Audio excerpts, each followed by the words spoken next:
राधे राधे भक्तों, जय श्री कृष्णा, जय श्री राधे भक्तों। आज आपको सूर्यनारायण भगवान की एक बहुत सुंदर कथा सुनाती हूँ। रविवार का दिन भगवान सूर्य नारायण के लिए समर्पित होता है। इस दिन सूर्यदेव को विधि पूर्वक पूजा की जाती है, उनका व्रत किया जाता है। सूर्य नारायण भगवान जीवन का आधार है, इसलिए रोज सूर्य को जल अर्पित करना चाहिए। वैशाख माह में सूर्य को जल अर्पित करने का विशेष महत्व है। सूर्य को जल अर्पित करने से हमारे जीवन के कष्टों से मुक्ति मिलती है। एक बात याद रखना, रविवार के व्रत में नमक नहीं खाना चाहिए। अब मैं आपको सूर्य नारायण भगवान की बहुत ही सुंदर पावन कथा सुनाती हूँ। बहुत समय पहले की बात है, किसी गांव में एक बुढ़िया माई रहती थी। भगवान सूर्य नारायण की सच्ची भक्ति, उनका एक ही बेटा था जो काम के लिए शहर में ही रहता था। बुढ़िया माई गांव में अकेली रहती थी। वो पूजा पाठ, भजन कीर्तन, सत्संग, दान आदि सब बड़े प्रेम और भाव से करती थी। वैशाख का स्नान व्रत हो, कार्तिक का स्नान व्रत, मार्गशीर्ष मास के व्रत, नियम एकादशी व्रत हो, सब कुछ बहुत भाव से करती थी। सब नियम से हर रविवार को सूर्य नारायण भगवान के निमित्त व्रत करती थी। सूर्य भगवान की पूजा करती थी, सूर्य भगवान को जल अर्पित करती थी। रविवार के दिन वो सूर्योदय से पहले उठती, स्नान आदि से निर्वित होकर बढ़िया अपने आंगन को गोबर से लीपकर स्वच्छ करती, अपना चूल्हा चौका बढ़िया लीपकर साफ सुंदर करती। उसके बाद सूर्यदेव भगवान के नियमित व्रत करती थी, उनकी पूजा पाठ किया करती थी, व्रत की कथा सुनती। उसके बाद सूर्यनारायण भगवान को भोग लगाकर दिन में एक समय बिना नमक का भोजन किया करती थी। यह उसका हमेशा का नियम था। सूर्यनारायण भगवान की कृपा से बुढ़िया को किसी बात की कोई चिंता या कोई कष्ट नहीं था। धीरे धीरे उसका घर धन धान्य से भर रहा था। बुढ़िया ने कोई गाय नहीं पाल रखी थी, इसलिए वो अपने पड़ोसन के आंगन में जो गाय बंधी हुई थी उसका गोबर लाती थी। उसकी पड़ोसन जिसकी गाय का गोबर बुढ़िया माई लेकर आती थी, तो पड़ोसन बुढ़िया माई की संपन्नता से, उनके सुख से बहुत जलती थी और सोचती थी कि बुढ़िया मेरी गाय का गोबर लेती है तभी इतनी खुश है, गाय की देखभाल सेवा मैं करूं और गोबर ये ले जाती है। ऐसा सोचकर वो उसने क्या किया कि अपनी गाय को अपने घर के भीतर ही बांधने लगी। अब रविवार का दिन आया। रविवार को बुढ़िया माई को गोबर नहीं मिला। अब वो आंगन ही नहीं लीप पाई। क्या करती, ना आंगन लीपा ना लीप पाने के कारण उस बुढ़िया ने सूर्य भगवान को भोग ही नहीं लगाया, क्योंकि जब तक चूल्हा चौका लपटेगा नहीं तब तक भोग कैसे बनेगा। भोग बना ही नहीं तो भोग लगा नहीं, तो उस दिन स्वयं भी भोजन नहीं किया, क्योंकि माई का नियम था कि जब तक उंगली लीप आंगन लीपूंगी तब तक ही भोजन बनाऊंगी। भोजन नहीं बनाती थी, भोजन नहीं बनाया, ना ही भगवान को खिलाया, ना ही खुद खाया। अब सूर्य सोने पर बुढ़िया माई भूखी प्यासी पड़ी हो गई, ऐसे ही सो गई। रात्रि में सूर्य नारायण भगवान ने उसको स्वप्न में दर्शन दिया।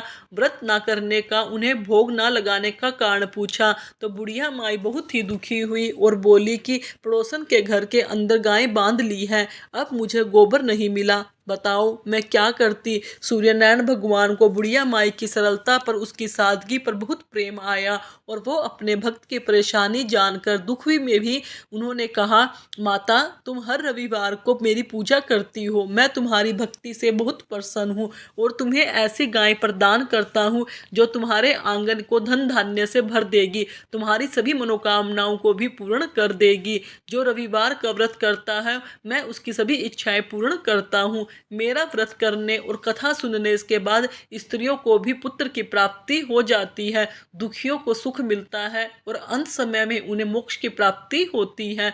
अब सपने में उस बुढ़िया माई को ऐसा वरदान देकर सूर्य नारायण भगवान अंतर्ध्यान हो गए। सुबह उठकर बुढ़िया माई ने देखा कि उनके घर में आंगन में एक बहुत ही सुंदर गाय और बछड़ा खड़े हैं। बुढ़िया माई ने यह देखकर बड़ी खुश हुई। गाय को आंगन में बांधकर उन्होंने जल्दी से चारा लाके गाय को खिलाया। पड़ोसन ने उस बुढ़िया के माई के आंगन में बंधी सुंदर गाय और बछड़े को देखा तो वो और अधिक जल गई। तभी पड़ोसन ने क्या देखा कि गाय ने गोबर किया, और एक गोबर लड़क सोने की और एक गोबर की। अब तो जो पड़ोसन थी वो ज़्यादा जल गई। सोने का गोबर देखते ही पड़ोसन की आंखें फूट गई। पड़ोसन ने उस बुढ़िया माई को आसपास देखा तो वहाँ दिखा ही नहीं, तो उसने तुरंत वो सोने का जो गोबर की लड़ थी उसको उठा लिया और अपने घर ले आई। अब बुढ़िया माई भोली भाली थी, उसको कुछ पता नहीं था। उसने देखा सामान्य गोबर पड़ा हुआ था। बुढ़िया माई ने उस गोबर से अपना चौका लीपा, भोजन बनाया, भोग लगाया खुद जिम लिया। अब रोज का यही नियम था। सोने का गोबर चुपके से पड़ोसन ले जाती। सादा गोबर बुढ़िया माई अपना चौका चूल्हा लीप लेती। सोने के गोबर से पड़ोसन कुछ ही दिन में धनवान हो गई। गाय रोज सूर्य उदय होने से पहले गोबर किया करती थी और बुढ़िया के उठने से पहले ही पड़ोसन सोने का गोबर उठाकर ले जाती थी। सादा गोबर छोड़ जाती थी। बुढ़िया माई को कुछ भी पता नहीं चलता था। बहुत दिनों तक बुढ़िया माई को सोने के गोबर के बारे में कुछ भी पता नहीं चला। बुढ़िया माई पहले की तरह हर रविवार को सूर्य नारायण भगवान का व्रत करती, कथा सुनती, पूजा करती, बढ़िया भोग लगाती। सूर्यदेव भगवान ने सोचा मैंने बुढ़िया माई को दिया, इसे लेना नहीं आया। एक दिन सूर्यनारायण भगवान ने तेज आंधी चला दी। आंधी का प्रकोप देखकर बुढ़िया माई ने गाय को घर के भीतर बांध लिया। सुबह उठकर बुढ़िया माई ने देखा कि सोने का गोबर पड़ा हुआ है, जो उसे बड़ा आश्चर्य हुआ। कुछ दिनों के बाद से बुढ़िया माई गाय को घर के भीतर ही बांधने लगी। सोने के गोबर की लड़ी से बुढ़िया माई कुछ दिनों में बहुत ही धनी हो गई। उस बुढ़िया के धनी होने से पड़ोसन पूरी तरह जल भुनकर राख हो गई। उसने अपने पति को समझा बुझाकर उस नगर के राजा के पास भेज दिया। राजा को जब बुढ़िया माई के पास सोने का गोबर देने वाली बात पता चला तो उसने अपने सैनिकों को भेजकर गाय को लिवाने के लिए भेजा, क्योंकि जो पड़ोसन का पति था उसने राजा को भड़का दिया था कि ऐसी सुंदर गाय जो राजाओं महाराजाओं के पास होनी चाहिए बुढ़िया माई के पास क्या कर रही है। अब सैनिक उस बुढ़िया माई के घर पहुंचे। उस समय बुढ़िया माई सूर्य नारायण भगवान को भोग लगाकर स्वयं भोजन कराने बैठी ही थी। राजा के सैनिकों ने गाय और बछड़े को खोला और अपने साथ महल में ले जाने लगे। बुढ़िया माई ने सैनिकों को गाय बच्चे को ले जाने के लिए बहुत प्रार्थना की, रोई चिल्लाई, लेकिन राजा के सैनिक नहीं माने। बछड़े के चले जाने से बुढ़िया माई बहुत दुखी हुई। उस दिन उसने कुछ भी नहीं खाया। सारी रात सूर्यनारायण भगवान से गाय और बछड़े को लौटाने की प्रार्थना करती रही। सुंदर गाय को देखकर राजा बहुत खुश हुआ। उधर सूर्यनारायण भगवान को भूखी प्यासी बुढ़िया माई की प्रार्थना पर बहुत दया आई। उसी रात को सूर्यनारायण भगवान ने राजा को स्वप्न में कहा, हे राजन, बुढ़िया की गाय और बच्चा तुरंत लौटा दो, नहीं तो तुम विपत्तियों का पहाड़ टूट जाएगा, तुम्हारा सारा महल नष्ट हो जाएगा।